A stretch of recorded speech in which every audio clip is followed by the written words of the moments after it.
Kristohanong batok panlantaw nga labaw sila sa uban sa patimuha nga mahimong Maynila sa kadalingban sa Kristohanong komunitasyon.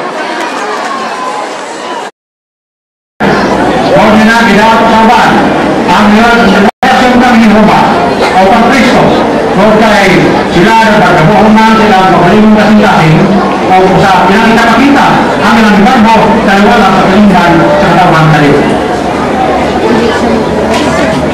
Ini mayo kayo patarawan sa drama na ato na makita.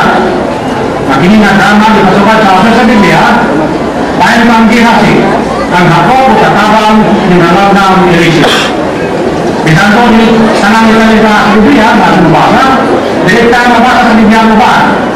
Ini mahimong mga kayo ay naito o bayong panandungon. Sa inyong makita kayo, umarang kita ang mga gusto. Mana ko?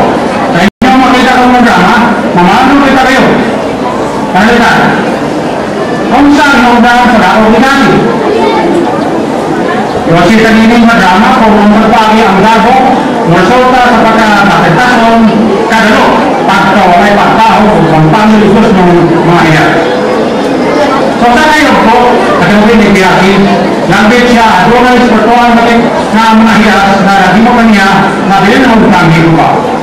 At ang pagkakay sa panahon, si Kiyaki natabato ang pagkabohong makaisipan, dahil ay ipakita na buksan na tao sa tanan. Sama sa damang Kiyaki, ang garbo, ayaw sa palimong, makadalaw sa operasyon kami himuka, so magigay tinawag isang pumanong na sa panahon.